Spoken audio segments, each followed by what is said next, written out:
La règle des 4 D dans l'immobilier, est-ce que vous la connaissez? Bonjour à tous, Olivier Pajot, facilitateur immobilier, j'espère que vous allez bien. Bienvenue dans cette vidéo dans laquelle je vais vous parler de la règle des 4 D et aussi en quoi cette année 2020 aura peut-être fait bouger quelques lignes par rapport à ces 4 D.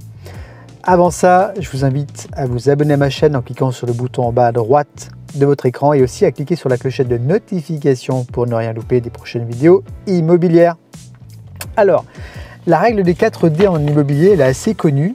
C'est-à-dire que c'est quatre raisons pour lesquelles les gens vont vendre leurs biens immobiliers. Et le premier de ces D, c'est le D de décès. Alors bien sûr, les décès sont une des raisons pour lesquelles les gens vendent leur maison, bien sûr. Quand on a un décès, généralement on a une succession qui se met en place. Ou alors, on peut avoir des personnes âgées qui partent tout simplement en EHPAD et puis les enfants qui vont vendre un bien immobilier pour payer le coût de cet EHPAD. Alors en 2020, d'après les statistiques de l'INSEE, on n'a pas forcément plus de décès par rapport aux années antérieures. Mais on risque d'avoir peut-être davantage de personnes âgées qui sont décédées et généralement derrière ça pourra peut-être entraîner davantage de ventes à ce niveau-là. Le deuxième D, c'est le D de dette ou de surendettement. Alors je pense que c'est un critère qui reste assez minoritaire. Peu de gens sont amenés à vendre leurs biens parce qu'ils sont endettés. On peut avoir quelquefois dans les copropriétés notamment des personnes qui ne peuvent plus payer leurs charges et qui ne peuvent plus assumer et leurs biens sont saisis et on a des ventes immobilières qui se font aux enchères. Donc oui, c'est une des raisons, mais qui reste malgré tout très marginale. Alors avec la crise économique qui se profile, peut-être qu'on aura davantage de gens en difficulté économique.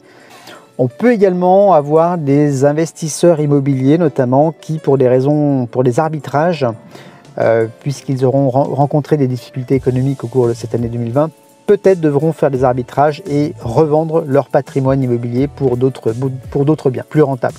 Le troisième D, c'est le D de divorce.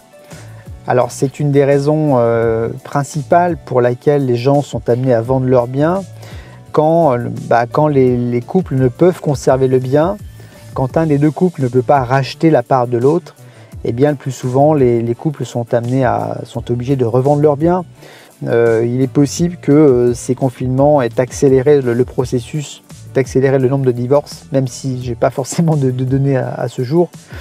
Je crois que statistiquement sur les grandes métropoles en France, on a quasiment un mariage sur 2 qui se termine en séparation, donc je pense que le confinement a dû accentuer ce processus. Et enfin le quatrième D, c'est le D de déménagement. Donc celui-ci est de très très loin le plus important, le plus majoritaire.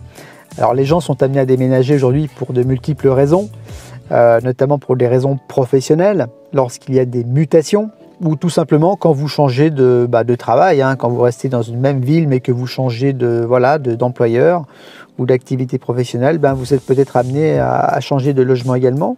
Le télétravail dont on parle de plus en plus aujourd'hui, forcément amène les gens à repenser la façon dont ils vont télétravailler et ils auront notamment besoin sûrement d'une pièce de plus. Quand vous êtes dans un T3 ou dans un T4 et que vous avez 1 ou 2 enfants, difficile d'allouer une pièce spécifique pour travailler dans la sérénité. Donc là, il faut repenser carrément, changer de logement. Même chose dans une maison, va falloir dédier une pièce spécifique pour le télétravail. Et puis aussi, on a des gens qui aujourd'hui habitent en ville, qui télétravaillent 3 à 4 jours par semaine et qui se disent mais quel est pour moi, sincèrement, pourquoi est-ce que j'habite encore aujourd'hui à Paris ou à Lyon ou à Bordeaux alors que je pourrais très très bien vivre à 20 ou 30 km de là avec pourquoi pas une petite maison avec un extérieur. Donc cette année 2020 en tout cas, ces histoires de confinement, ces confinements auront vraiment posé cette problématique du télétravail et je pense que ça amène beaucoup de gens à repenser leur logement et à chercher à partir, des gens qui cherchent tout simplement une meilleure qualité de vie et s'ils peuvent acheter une maison avec un extérieur, forcément ils vont le faire de plus en plus.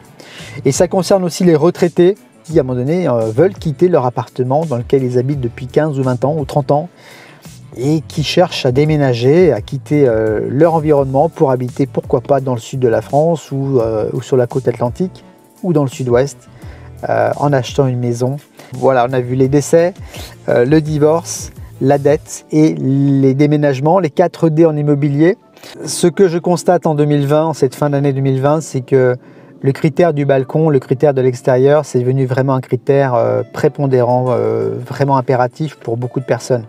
Alors qu'il y a quelques années, c'était un critère, c'était un bonus. Voilà. Mais là, vraiment, beaucoup de gens maintenant recherchent un extérieur, un balcon. Et voilà, ce qui est tout à fait compréhensible. Le deuxième constat que je fais sur le terrain, c'est que j'ai l'impression qu'il y a de plus en plus de rotation au niveau des logements, qu'il y a des ventes qui se font. Je vois notamment des gens qui ont acheté un appartement il y a 1 an, 2 ans, 3 ans et qui le revendent assez rapidement pour diverses raisons. Hein. Ça peut être, pourquoi pas, du télétravail, ça peut être parce que le quartier ne répond pas à des attentes. Mais voilà, alors qu'on dit que les gens, les primo-accédants notamment, ils restent 7 ans en moyenne dans leur premier bien. J'ai l'impression que cette durée est en train de se réduire et que les gens n'hésitent pas à revendre rapidement leurs biens. Après, bien sûr, tout dépend des secteurs. Si vous achetez dans un secteur qui prend 10% par an, bah c'est clair qu'au bout de 2-3 ans, vous pouvez revendre le bien en ne perdant pas d'argent. Hein. Quelque part, vos frais de notaire auront déjà été payés. Donc voilà pour ces 4D, sur l'aspect des 4D, sur la règle des 4D dans l'immobilier. N'hésitez pas à me laisser vos commentaires en bas de cette vidéo et puis aussi à la partager, à me mettre un petit pouce bleu si vous avez aimé cette vidéo. Je vous invite à vous abonner une nouvelle fois à ma chaîne en cliquant sur le bouton en bas à droite de votre écran et aussi à cliquer sur la clochette de notification pour ne rien louper des prochaines vidéos immobilières. Merci pour votre écoute et puis je vous dis à très bientôt dans une prochaine vidéo. Bye bye.